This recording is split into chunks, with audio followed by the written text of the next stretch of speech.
हम सभी लोगों ने एंड्रॉयड फ़ोन का यूज़ ज़रूर किया है और अभी भी करते आ रहे हैं। बट जो 99% एंड्रॉयड यूज़र है ना, वो अपने फ़ोन को गलत तरीके से यूज़ कर रहे हैं और कई लोग अभी भी गलत यूज़ कर रहे हैं। तो इस वीडियो में मैं उन्हीं कुछ मिस्टेक के बारे में बताऊँगा जो काफ़ी लोग करते हैं। तो वीडियो को लास्ट तक ज़रूर देखें क्योंकि ये वीडियो आपके लिए काफ़ी ज़्यादा हेल्पफुल रहने वाला है। तो अगर हम सबसे पहले पॉइंट की बात करें ना, तो वो है सॉफ्टवेयर अपडेट को इग्नोर कर देना। कई लोग ऐसे रहते हैं ना, जो अपने मोबाइल के जो सॉफ्टवेयर अपडेट रहता है उनको अपडेट करते ही नहीं। वो लोग सोचते हैं कि हम लोग बाद में कर देंगे या बाद में देखेंगे। तो इस तरह इग्नोर करने के साथ साथ ना, अगर वो लोग सॉफ्टवेयर अपडेट को नहीं करते हैं तो उनके मोबाइल में उनका मोबाइल एकदम से स्लो चलने लगता है। जो एंड्रॉयड के लेटेस्ट फीचर आए हुए रहते हैं वो एकदम से उनके मोबाइल में नहीं आता है, तो उनका मोबाइल काफ़ी ज़्यादा स्लो हो जाता है। तो इसलिए कभी भी आप अपने मोबाइल में आए हुए अपडेट को, सॉफ्टवेयर अपडेट को ना, हमेशा अपडेट करते रहिए। और अगर हम दूसरे मिस्टेक की बात करें तो वो है कि कोई भी ऐसे थर्ड पार्टी एपीके को ना अपने मोबाइल में कई लोग इंस्टॉल कर लेते हैं। और या कोई ऐसे गेमिंग ऐप हो गए और कोई ऐसे वीडियो एडिटिंग ऐप हो गया, या और कुछ ऐसे प्रीमियम वर्जन वाले जो ऐप होते हैं उनके क्रैक वर्जन को अपने मोबाइल में डाउनलोड कर लेते हैं। बट वो जो डाउनलोड करते हैं ना, उनके लिए काफ़ी ज़्यादा खतरा रहता है, क्योंकि उन लोगों को नहीं पता कि उस ऐप के अंदर, उसके अंदर क्या कोड है, क्या चीज़ है। तो इस तरह से उनका मोबाइल ना काफ़ी ज़्यादा हैक होने के चांसेस रहते हैं। तो इसलिए ये सब को इग्नोर करिए। ऐसे ऐप डाउनलोड करने से इग्नोर करिए, एपीके को डाउनलोड करने से इग्नोर करिए। और अगर हम तीसरे पॉइंट की बात करें तो वो है ग्रांटेड ऑल परमिशन को ऑन कर देना। क्योंकि कई लोगों को हम लोगों ने देखा है कि वैसे कोई भी ऐप डाउनलोड करते हैं तो उनमें कोई भी ऐप अगर उसमें से परमिशन मांग रहा है, फ़ोन का परमिशन मांग रहा है, कॉन्टैक्ट का मांग रहा है या माइक्रोफ़ोन का मांग रहा है, किसी भी चीज़ का एक्सेस मांग रहा है, तो लोग बिना उसको सोचे समझे, बिना उसमें पढ़े, उसको देखे ऑन करते जाते हैं, अलाउ अलाउ करते जाते हैं। तो ऐसा आप लोगों को नहीं करना है, क्योंकि इससे काफ़ी ज़्यादा खतरा रहता है।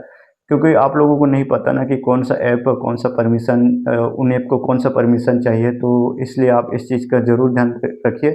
और किसी भी, अगर कोई भी ऐप इस तरह के परमिशन मांग रहा है तो उसको एक बार ज़रूर चेक करिए कि इस ऐप को इस परमिशन की क्या ज़रूरत है।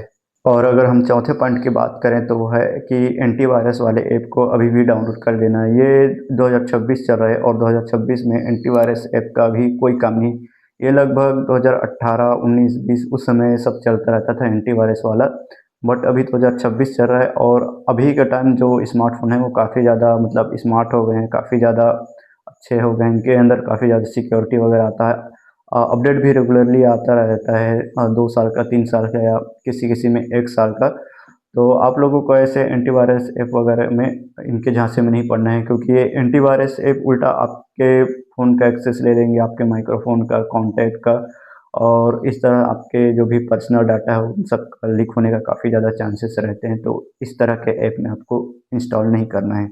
और कई लोगों को ना एक्चुअल में जो कैश का इस्तेमाल है, उसका, उसके डाटा का कैसे इस्तेमाल किया जाता है, वो लोग उसके बारे में जानते नहीं।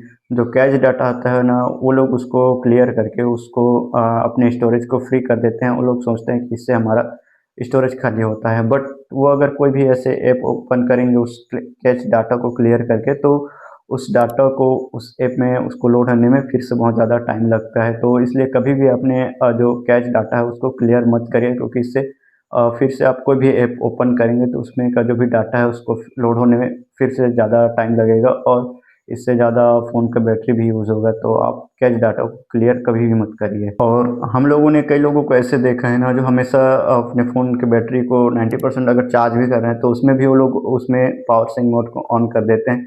बट जो पावर सेविंग मोड इस तरह ऑन किया जाता है ना, एक्चुअल में गलत तरीका है। क्योंकि पावर सेविंग मोड उस टाइम पे काम आता है जब आपका फ़ोन 15 से 20% के नीचे आ चुका है। तो उसमें आप इमरजेंसी कॉलिंग वगैरह करने के लिए या इमरजेंसी यूजिंग करने के लिए इस तरह के पावर सेविंग मोड को यूज़ कर सकते हैं। बट अगर 90% चार्ज है तो आप लोगों को इसका इस्तेमाल नहीं करना चाहिए, क्योंकि पावर सेविंग मोड ऑन करने से ना जो फ़ोन के कुछ-कुछ फीचर वगैरह हैं या कुछ-कुछ जो रिफ्रेश रेट है वो स्मूथ चलता है।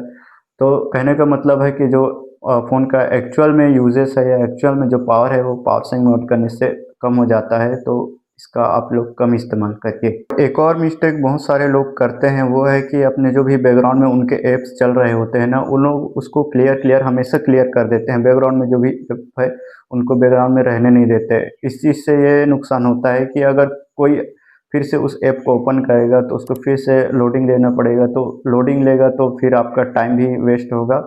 और साथ ही साथ ज़्यादा लोडिंग लेने से ना उसके फ़ोन के बैटरी को भी वो ज़्यादा से ज़्यादा यूज़ करने लगता है। तो आप लोग अपने बैकग्राउंड में हमेशा ऐप्स को रखिए। अगर वो आपके दिन भर में काम आता है, ज़रूरी काम आता है, हर 5-10 मिनट में काम आता है, तो उसको हमेशा आप लोग बैकग्राउंड में ही रखने का कोशिश करिए।